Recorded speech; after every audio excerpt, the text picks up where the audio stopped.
everyone, welcome back. Please comment, rate, subscribe, folks. Comment, rate, subscribe, like the videos. Also share the videos. I want to thank everyone that does like, watch, and share my videos. You folks are the absolute best. Listen, folks, there's a link tree down below. Links to all my social media platforms, other YouTube channels I have as well. I have a reaction channel, a gaming channel, a sports channel. I have a Twitch channel down there as well in those links. Also my Blog Talk Radio page as well as my iTunes. So please go down there, follow all the links that is in that link tree.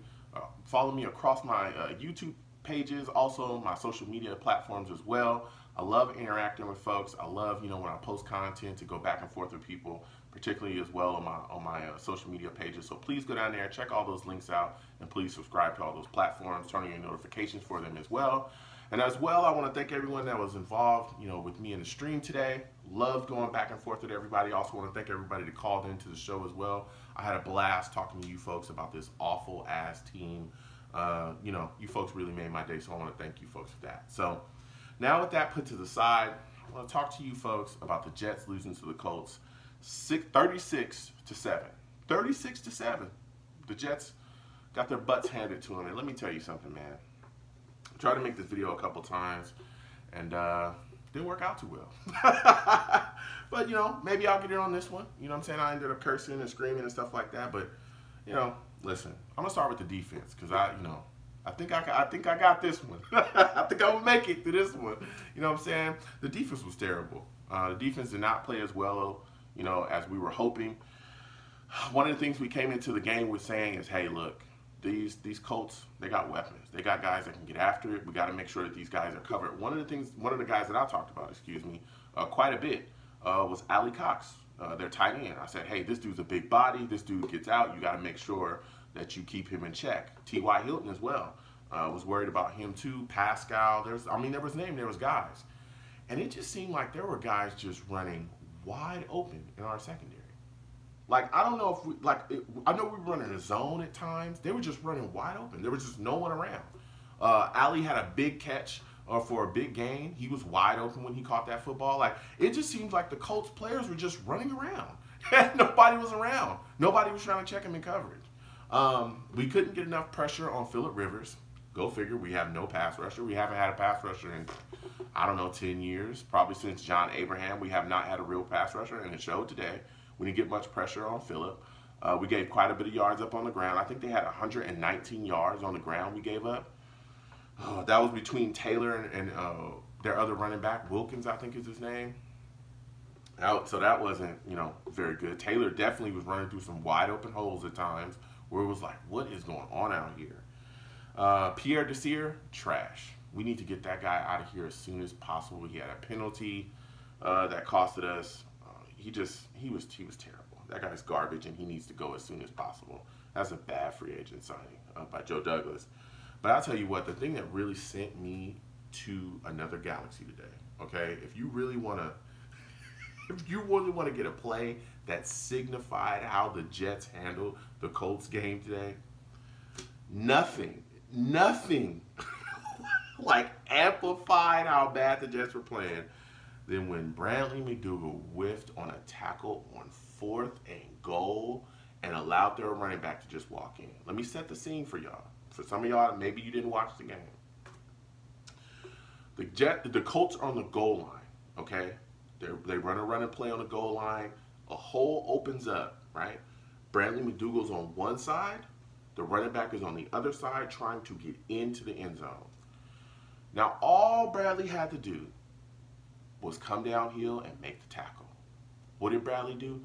Bradley just threw his body and completely put his head and everything straight into the grass and just sniffed the grass as the running back looked down and stepped right over him. Completely whiffed on the play. When I tell you I was beside myself, bruh, I couldn't believe it. This was the same guy that was just talking about, oh, we don't practice to win and all this other stuff, and you out here whiffing on plays. You gotta make that play. You gotta make it, bro.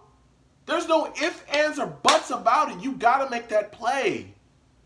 And he just whiffed on it. He whiffed on a couple tackles on the day as well. He was playing soft all day. All day. That was completely embarrassing. You're one-on-one and you can't make the play. If you're growing up and you're a safety, you're a young kid, you dream of that. You dream of getting to the league and seeing that open opportunity to make that play on a running back and stop him from getting into the end zone. And Bradley just couldn't get the job done. That was embarrassing. I went off. I was livid. Now we're going to go to the offense. Oh, my days. Oh, Herndon had big drops. Griffin had big drops. The offensive line was porous at times, especially when Becton went out. The offensive line just couldn't get it together. There was a lot of pressure on Sam going down the stretch. But I tell you what, Sam did not play well today. He didn't. He had 3 picks. 2 of them were pick sixes. That's 14.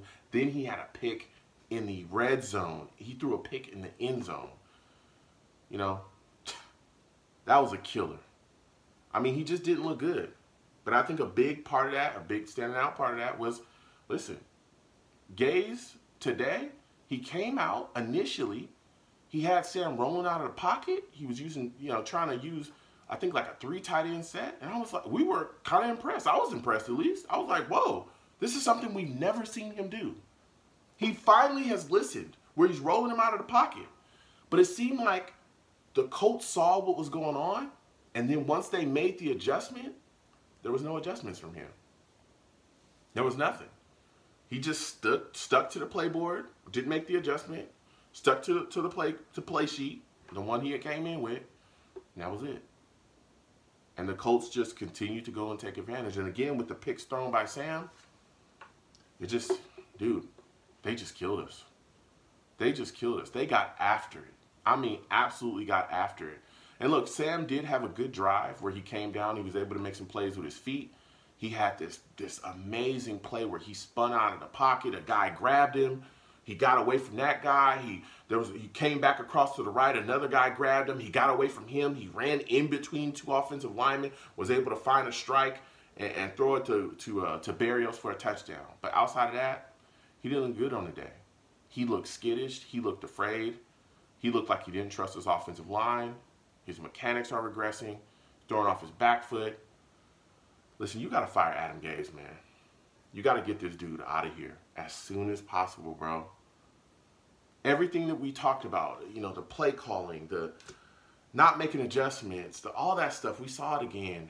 He's got to, goddamn, get this guy out of here, man. Get him out of here, man. There is no reason for him to be here. This team is not playing for him. He's not helping Sam. Sam's regressing right before our eyes. Man, listen, I would take take Todd Bowles back in a heartbeat. Todd Bowles, Jeremy Bates, welcome on back. Just get Gase out of here. I mean, we saw Sam Darnold. We saw something in him when Bates was his offensive coordinator. We saw a scheme put together to help him in his skill set. We saw better adjustments than we saw with Gase, than we've seen with Gase. We're not seeing any of that anymore. We're seeing Sam just not look good, man. And one of the things that really bothers me about Gase still being here and not being fired is, the problem is this. When you have a bad coach, right, like a bad offensive coordinator like Adam Gase is, because he's so bad at his job, he doesn't allow you to properly assess the offensive talent that you have, which is... That's what we're all about right now, because we're still trying to build. We're in a rebuild. We're trying to figure out who needs to stay, who needs to go, and where some of these players are. Are they closer to being, what's their ceiling? What's their floor? Again, like I talk about with Sam Darnold, I need to know on this scale, is he closer to Ryan Leaf or is he closer to Peyton Manning? I need to know where he is on this scale of quarterback play.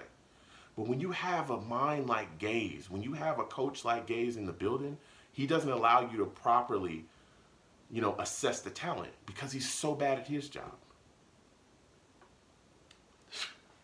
It's ridiculous. We need to fire Adam Gase as soon as possible because we're seeing Sam Darnold just regress right in front of our eyes. He did not have a good day today. And even in the last game when he played well, it wasn't because of Gase. It was in spite of Gase. I'm embarrassed to be a Jets fan. Being a fan of this team is embarrassing. It's disgusting. I'm just tired of it. Tired of losing, tired of looking uncompetitive, tired of knowing that my coach is going to get out-coached on a weekly basis. I'm just tired of it all. And it's only week 3.